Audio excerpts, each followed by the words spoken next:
Hello and welcome to our first episode of OFC Monthly for 2017. My name is Gordon Watson. Oceania's first major event of the new year will take us to Tonga for the preliminary qualifying stage of 2017 OFC Champions League. The tournament in Nuku'alofa between January 28 and February 3 will provide the top clubs from Tonga, Cook Islands, American Samoa and Samoa with a chance to qualify for the next stage of the region's A-League club competition. Following a revamp of the OFC Champions League, both the winner and the runner-up from the preliminary qualifiers will advance to the 16-team group stage, which will be held in Tahiti, New Caledonia and New Zealand. So, let's kick off our program with a look at the preparations of Puaikura FC from the Cook Islands, before wrapping up reigning OFC Champions League title holder Auckland City's campaign at the FIFA Club World Cup. We put the spotlight on the work and some of the challenges match officials face in our region, and get to know a rising young footballer from Fiji. Finally, we farewell 2016 with some of the most memorable goals of another action-packed year across the Pacific. But first to the Cook Islands, where members of Puaikura FC can't wait to test themselves at the preliminary qualifying stage of the 2017 OFC Champions League in Tonga. The 2016 Rarotonga Round Cup title winners will go into the tournament high in confidence following an unbeaten run throughout their season. Preparation has been good. It has been a really long season for us boys. Performance-wise, everyone has played well, and so we came out undefeated during out the season. It's been tough for us, but it's a big challenge. Being as a captain it's not easy, but I'm proud for my team. The hard work we've been doing the whole season. It's been a good season for us, and we managed to remain unbeaten for the whole season. This is a great achievements for us, and also this is the second time we're going for the O-League. Last time we went to Samoa for the O-League. This Puaikura qualified. During that time it was a bit different because there was a lot of players in our team that were from other countries, so they were in rural-based players. There were a few, but majority of the team was imports, so from overseas. So I think this year will be a lot different because there will be more local players than more other players from overseas. Yeah, I'll be very proud to play alongside my players I've been playing with since the starting of the season. For me, the team needs to work on more communication, like talking as a team and loud. Because throughout the season we just been winning our games just by our skills and stuff, but not communication. So that's the major thing we need to work on for our team, just communication. Other than that, everyone has the ability, the skills, and the knowledge. I'm happy for the boys and also for our supporters. For us, we're all prepared. Been training hard for the few past seasons, and I'm 100% that we are well prepared. Puaikura FC will kick off their OFC Champions League preliminary campaign against Vaitonga from Tonga, while American Samoan outfit Utale Youth faces Lupe Olasonga from Samoa on January 28. 3 days later, they face Lupe Olasonga before the host Vaitonga meet Utale Youth. On the final day of competition, the Cook Islanders will be up against the American Samoan qualifiers, followed by Lupe Olasonga's clash with Vaitonga. Meanwhile, regional giants Auckland City will go into the 2017 OFC Champions League as the team to beat. The Navy Blues have ruled the region's A-League club football competition with an iron fist to grab 8 continental titles and 6 in a row since 2011. As Oceania champions, Auckland City have represented OFC in a record 8 FIFA Club World Cup tournaments, winning bronze in 2014 at Morocco. Their latest campaign in December took the Navy Blues to Japan, where they were paired against local J-League champions Kashima Antlers in the opening playoff match of the tournament. The encounter, which was also the 100th game in the FIFA Club World Cup history, was a tightly contested affair that ended in a narrow 2-1 win for the Japanese side. Despite the defeat, the Navy Blues will take plenty of positives from their performance against their Japanese opponents, who have underlined their quality by pushing European champions Real Madrid all the way in the tournament title decider before losing 4-2 in extra time. Match officials are an integral part of football, and their development is a crucial part of the evolution of our game across the Pacific. Recognising the importance of referee training, OFC has a number of specialised development programs aimed at advancing the skills of our match officials. That's why before every OFC tournament, Oceania's top referees and assistant referees come together in a camp environment to learn as well as to share their experiences and exchange ideas. During the 2016 OFC Under-20 Championship in Vanuatu, OFC Monthly was invited to take a closer look. Well, it was more or less to go through processes with regards to decision making and also work on certain techniques and interpretation of the new laws and how they come into effect. But more importantly was also trying to get the referees to work on their confidence, be confident to make the decision. If you get the decision wrong, just to move on. Don't harp on it because that could affect the outcome of the rest of the game. So what we're trying to say to them, go through your processes. If you make a mistake, we move on. Unfortunately, most of the guys, it's just confidence. And a lot of it was the fact that we were trying to tell them they just need to relax, concentrate on the game, because I think what happened is they got so, what's the word I'm looking for, they got so intense, and as a result of this would affect the decision making. So once we told them, it's like anything, if you go out and enjoy it, put into practice what you've learned, you won't have any problems. We've been really impressed with what we've done. We've come back, looked at the clips. What we tried working on the clips is how they can improve. Yes, they're doing well, but we want them to take them to the next level and giving them that confidence to now go back, because we put processes in place to look at the clip and say, if I do A, B and C, I'll get a better outcome, I'll get better proximity, I'll get a better angle, I'll be there to make a decision and then sell my decision, which the players will accept because you're the closeness to the actual situation and not getting the decision wrong. So in that sense, it's been really, really good. The outcomes have been really, really good. We've been really impressed with what we've seen so far. It's human nature. I think most people, they try and balance the book, so to speak. So what we said to them is, if you've made a mistake, you cannot go and correct it by saying you need to give the other team a decision. No, you need to move on. And that's what we're saying. That's one of the things, you put it back in your head and you move on and you continue with the game. That doesn't influence the rest of your game. Yes, that's an incident that happened which you will discuss after the game, but you need to concentrate for the remainder of the game, because that can make a major impact on the decision making later on in the game. Like anything, if you're playing for a football club, you've got 15 players in the team, but only 11 will take a part, because competition brings out the best out of each other. But more importantly, it allows you not to be, you need to be open to discuss incidents, because what we try and do is they learn more from each other than they learn from us sitting in the classroom. So before we even actually sit and discuss an incident, they will come to us to, look, I had this incident in the game, can we have a look at it? And then we discuss it. And by discussing that, everybody learns from that thing.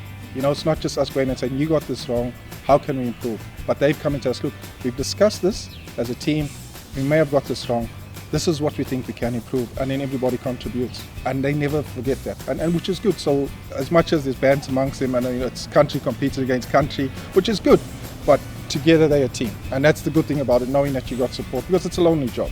But knowing that we have to support each other and not scared to make mistakes. You will make mistakes, let's be honest, we are human. So it's trying to get them that and supporting each other.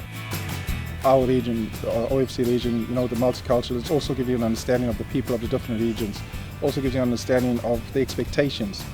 Some of the countries, the MAs work harder. Other countries, unfortunately, because of the scattered nature of the islands, they don't have opportunities to work.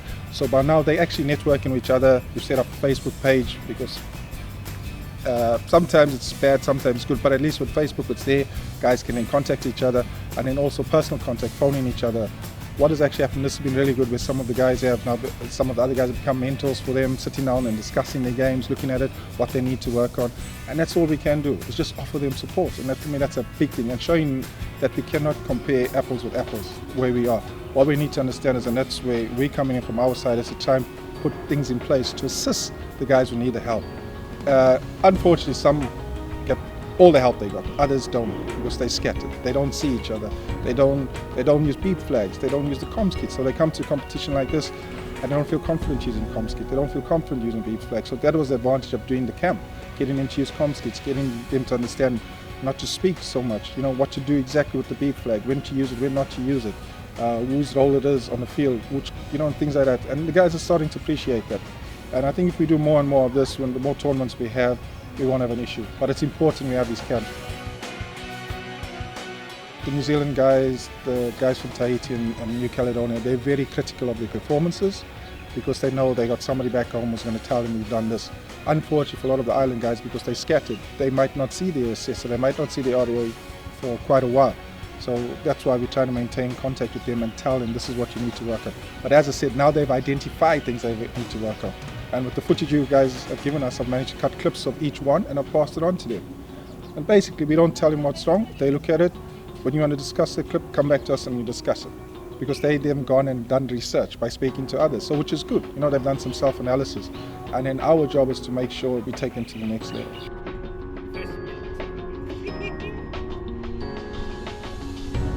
Try to get out as much as possible whenever we had an opportunity.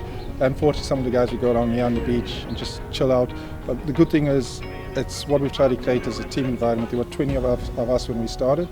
We split up into 2 teams of 10. So basically we said the group here at Port Vila, you are a team, just like any other team in this competition. So everybody works together. Although you're competing against one another because everybody wants the final, but it's the support for each other. And as a result of this, the guys get together, they have typical banter amongst themselves, odd prank here and there. But every opportunity we get to get them out of the hotel, because they get caged in, we do that. And we go out as a team, walk around, see the sights. And it's also good to meet the locals. The sad thing is what people don't understand is you travel, but you spend more time in a hotel. So in that sense, every opportunity we get out, and that's when we've been very lucky with the local organising committee coming on board, just pick up the phone, and they'll take us out. Fortunate enough, we've been to a few functions there just to meet the people, and it's also for the guys to get out and see how much effort has been put in by the local organising committee, and which they appreciate. We can criticise as much as we want to, but the people are working really, really hard. So for our side, it's to go out there and give a professional performance, regardless of what the conditions are, because at the end of the day, this is a stepping stone to bigger and greater things for most of our guys, and they're starting to believe that they can go further. It's all about that confidence.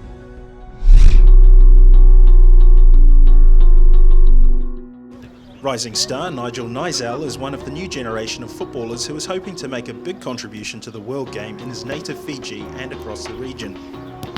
The under-17 representative is one of 7 student athletes from the Pacific Islands who spent 3 months in Auckland as the inaugural members of OFC's Education Centre pilot program.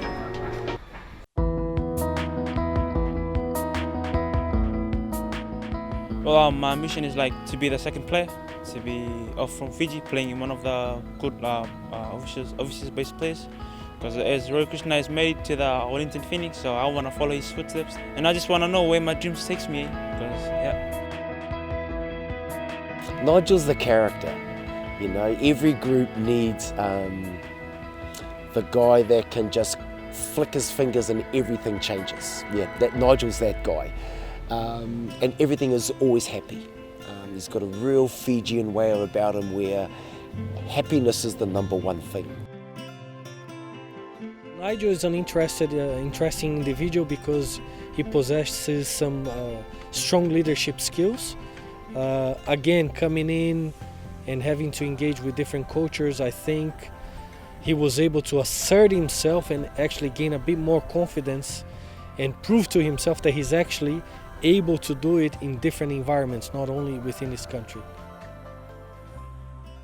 Well, for me, coming out of an island, it's been really tough because here is like New Zealand, they have different cultures and stuff and different languages, and then coming here, I think I blended in pretty well.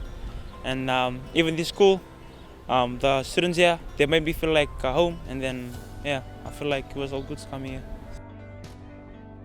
Because of his personality, he's fitted in really well. The culture of the school, he's very familiar with. In fact, I would probably have to say out of the group, Nigel's personality probably fits the school culture the best because they're very outward kids here, a very high percentage Polynesian.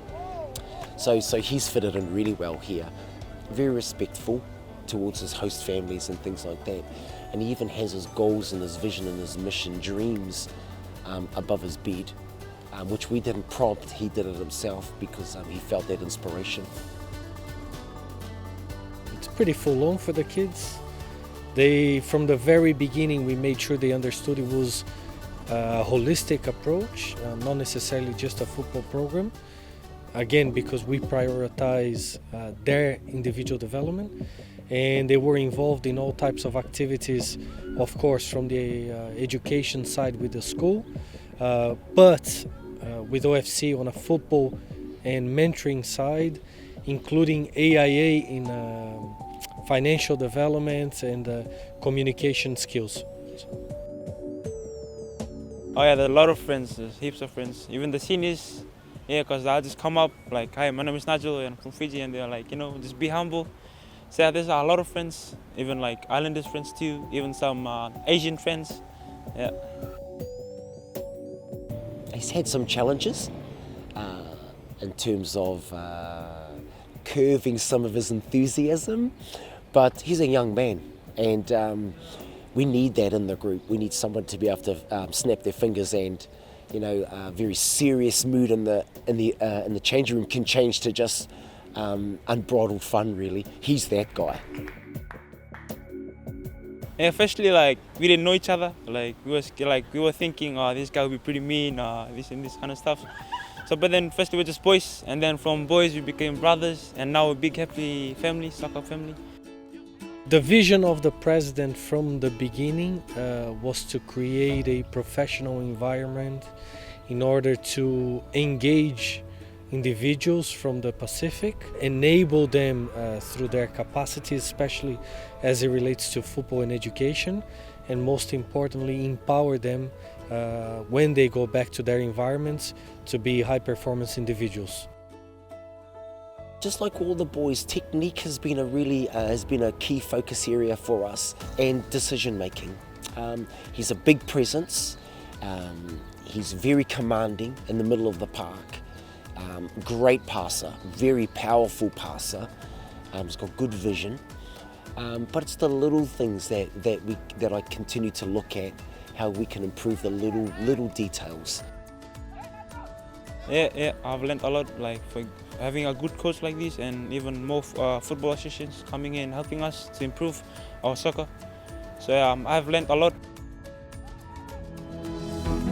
Nigel will be hoping to showcase his skills at February's OFC Under-17 Championship in Tahiti, which will follow in the heels of the OFC Champions League preliminaries to kick off 2017 across the Pacific.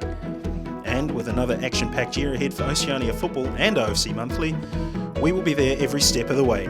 We hope you can join us throughout 2017. Let's farewell 2016 with some of the best goals scored in our various OFC competitions throughout the year. Goodbye and see you next month.